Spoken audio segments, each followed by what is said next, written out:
there everybody, it's Travis Bowman back with another episode of FingerStylish. I'm in my apartment in Dubai. I don't think I've ever had this much natural sunlight before. It's actually pretty awesome. Now, FingerStylish is a YouTube series that I've created that focuses on fingerstyle techniques and why I feel they're important to the history of this style of music and the style of guitar playing in general. This is episode 3. We've already done 2 episodes. The first one was on Don Ross, With You in Mind. Second was a Leo Kottke song called William Powell. And today we've got another big one. This is going to be Ragamuffin by the late, great Michael Hedges. If you learned a fingerstyle song that had any percussion in it whatsoever, you have Michael Hedges to thank for that, for sure. So today I thought we would cover a very specific portion of this song called Ragamuffin that was first released on the 1984 album Aerial Boundaries. So we're in DADGAD tuning, and that's D-A-D-G-A-D. What we're going to do is take a look at the chorus. There are so many different techniques in this song. Everybody that plays fingerstyle, I highly recommend that you learn this song just because of the techniques that are in it. You can learn so much to put into your own playing after you fully tackle this song. But for this video, we're going to take on the chorus only. So again, we're in DADGAD, and the chorus sounds something like this.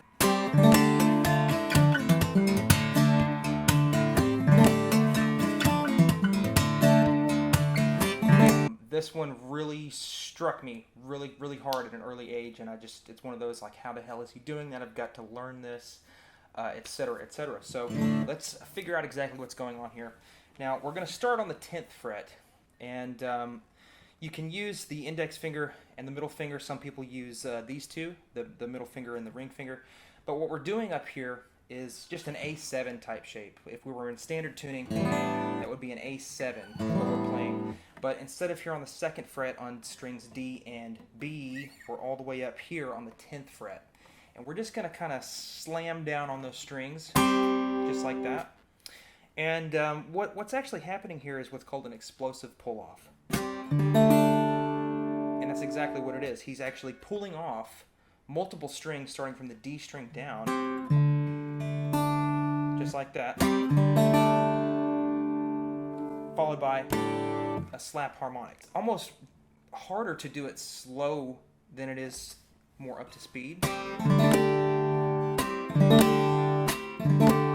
Rhythmically, we should talk about what's going on during this entire chorus, and it's your typical 4/4 slap type situation. And notice my right hand, boom, on beats 1, 2, 3, 4, 1, 2, 3, 4. That's pretty much exactly what's going on here.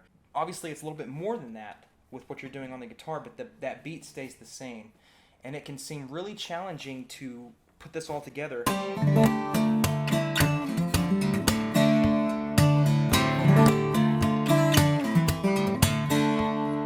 To get this rhythm down, a good thing to do is kind of use your other instrument that you have, your mouth, to kind of sound that out while you're doing this, and then add it all together. Let's move on to the next part after we've got this. So this is a hammer-on type chord that we're doing here on strings A and G. So I'm here on the 12th fret with my ring finger and then index finger right there on fret number 10. So let's go ahead and let's just get these few chords out of the way, and then we'll start learning the techniques that go with them. So that same chord I just showed you, 10 on the A, and by the way, all 3 of these next chords are going to be on these respective strings, A and then the G string. So I'm here on 12 and then on 10. Now I'm going to move this down, move the index finger down to the 9th fret, and then the ring finger down to the 10th, and then one more set. So that's, if I'm talking about the A string, that's 12, and then here's 10, and then 8. Okay, so that's, okay, so, okay, so all together,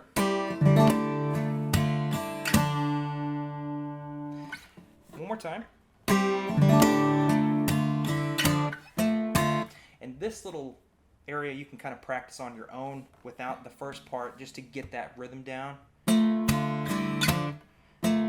So it's a hammer-on for this first chord, followed by a down strum with your beat on the bass there. And then switch chords, and that'll be an up strum. And then switch chords. There's your secondary, or your second down strum. So really slowly from that.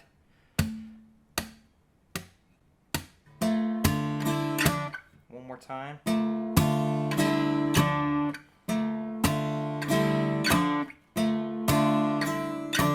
As far as this slap harmonic goes, I believe Hedges himself actually did this with the index finger. I always used my middle finger for this, just because it just works better for me. But as far as what you're slapping, of course, we're slapping that harmonic note on the 12th fret. And what we're really looking for, we're trying to get that melodically, da da da da da, that note. So it's the G string. So if I was going to play this without any of the flashy techniques, one more time. Now use your ear and listen really hard for that G string, that G note. Da da da da da da. Listen for that. See, I got it there.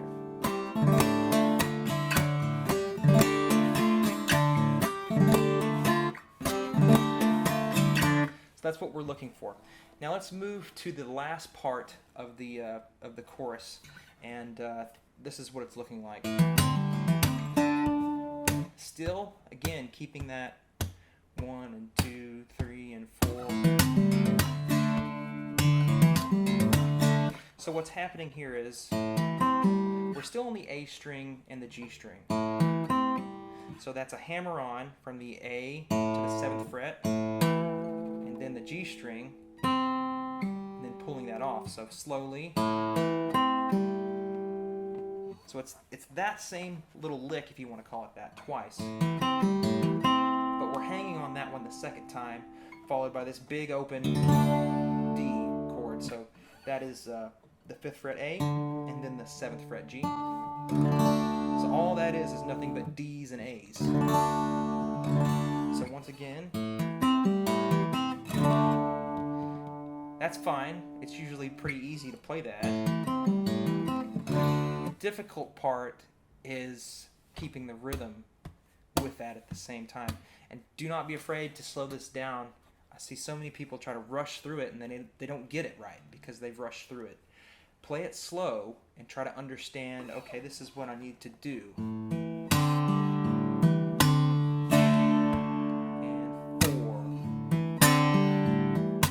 And that G string, I try to flick that with my index finger. And a big up strum for that last chord. And you really want to put that emphasis on this note here on the G string with your pinky, or you could use your ring finger, 7th fret G. Really kind of give that some stank, if you will, some vibrato. So all together.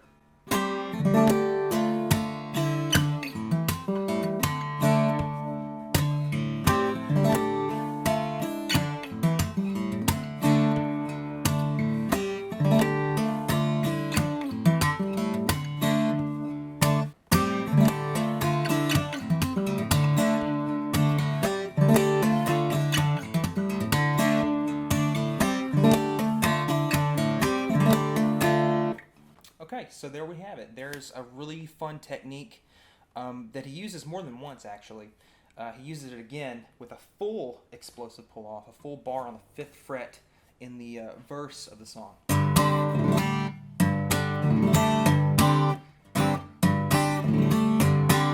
Like everything in this FingerStylish YouTube series, it's going to take a little bit of practice, but I really think that this technique really opened my eyes as far as what the guitar can do. And again, there's so many different techniques all throughout this one piece that he composed, and it's one of my favorites. Really spoke to me when I was a teenager, and it really led me to be able to play the guitar in a different way, and I'm so thankful for this piece and discovering it on YouTube back in the day. So that about does it for today's episode of FingerStylish.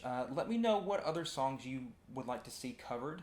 This is such a fun thing to do, to take all of the different techniques that I've learned over the years that's really kind of defined who I am as a guitar player, and really kind of highlight those and show you some of the ones that really helped me get to the level that I am right now. And there's so many other techniques that I didn't cover today. If you'd like to see a part 2 of this video to cover some of those really nice